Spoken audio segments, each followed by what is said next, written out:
Penampilan Jay Itzes di Liga Italia konsisten, selalu disorot media Italia, akan lebih dekat dengan klub-klub besar Italia. Timnas U17 Indonesia sukses meraih kemenangan telak atas Kepulauan Faru dalam laga Pinatar Super Cup U16 2024 di Pinatar Arena Football Spanyol, Sabtu, 21 September 2024, malam waktu Indonesia Barat. Kemenangan itu membuat Timnas U17 Indonesia mengakhiri turnamen di peringkat ketiga dari 4 negara dalam turnamen tersebut, yakni Indonesia dan Kepulauan Faru, Swiss dan Skotlandia yang juga ambil bagian. Pada laga pertama, Timnas U17 Indonesia kalah dari Swiss dengan skor 0-2 di Pinatar Arena Football, yang harus dipaksa bertarung dalam perebutan tempat ketiga, melawan Kepulauan Faru. Dua laga untuk Timnas U17 Indonesia itu, sangat berarti bagi mereka.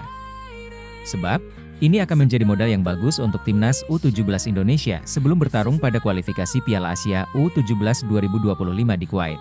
Ajang tersebut akan digelar pada 23-27 Oktober 2024. Timnas Indonesia harus siap mental jelang tandang ke Bahrain dalam melakoni laga ketiga Grup C babak ketiga kualifikasi Piala Dunia 2026 zona Asia. Pasalnya, ada teror sinar laser di Bahrain. Timnas Indonesia menyoroti teror sinar laser yang pernah terjadi di saat berhadapan dengan Bahrain di Bahrain National Stadium, Rifa pada 10 Oktober 2024. Insiden temakan sinar laser sempat mengganggu para pemain Timnas Jepang saat bertamu ke Bahrain National Stadium, Selasa 10 September 2024. Meski begitu, Timnas Jepang saat itu berhasil membungkam Bahrain dengan skor 5-0. Khawatir teror sinar laser berulang, Timnas Indonesia sudah menyusun rencana untuk antisipasi. Itu kemarin jadi pembahasan saya dengan tim kepelatihan kaitannya dengan ulah para supporter Bahrain yang menyoroti mata pemain dengan laser. Itu perbuatan yang tidak sportif, kata Sumarji di Jakarta, dikutip Minggu, 22 September 2024. Sumarji mengatakan, Kedutaan Besar Republik Indonesia Bahrain juga sudah rapat bersama Federasi Sepak Bola Bahrain guna mengantisipasi teror ini berulang. Namun, andai teror sinar laser tetap terjadi, Sumarji meminta para pemain untuk menguatkan mental. Sementara, beberapa waktu lalu sejumlah tokoh dan pengamat sepak bola tiba-tiba menyerang PSSI, perihal program naturalisasi pemain keturunan. Beragam tuduhan pun dilontarkan, termasuk salah satunya menyebut pemain keturunan yang dinaturalisasi memiliki paspor ganda. Perwira menengah Polri dengan pangkat komisaris besar itu menegaskan, bahwa ia selalu ada di sisi para pemain keturunan. Saya sangat menyayangkan adanya beberapa tokoh atau pengamat yang, mohon maaf, semestinya tidak selayaknya berbicara seperti ini. Sumarji juga menyebut jika keinginan para pemain keturunan, hanya ingin membela bangsa Indonesia tanpa embel-embel apapun.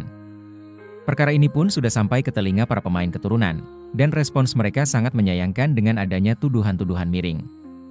Justru mereka seharusnya bangga dengan prestasi Timnas Indonesia, bukannya menyebut kebahagiaan yang dirasakan supporter adalah palsu.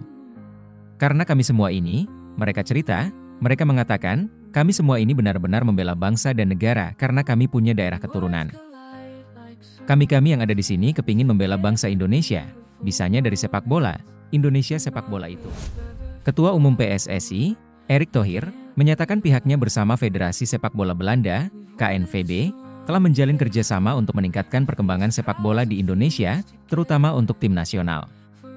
Pekan depan, KNVB secara resmi akan datang untuk menandatangani perjanjian kerjasama dengan PSSI, kata Erick Thohir. Erick menjelaskan, kolaborasi ini bertujuan untuk meningkatkan kualitas dan pengalaman tim nasional Indonesia, baik untuk kategori putra maupun putri pada semua kelompok usia. Melalui kemitraan ini, Erick mengungkapkan bahwa PSSI dan KNVB akan rutin mempertemukan tim nasional kedua negara dalam rangka pertandingan persahabatan. Mereka Timnas Belanda akan datang pada waktu yang tepat. Saat ini mereka masih fokus pada kualifikasi Piala Dunia 2026, jelas Erick. Erick juga menyebutkan, KNVB akan berperan dalam meningkatkan kompetensi pelatih di Indonesia. KNVB akan memberikan pelatihan kepada para pelatih nasional dari berbagai daerah di Indonesia untuk meningkatkan standar kepelatihan secara nasional.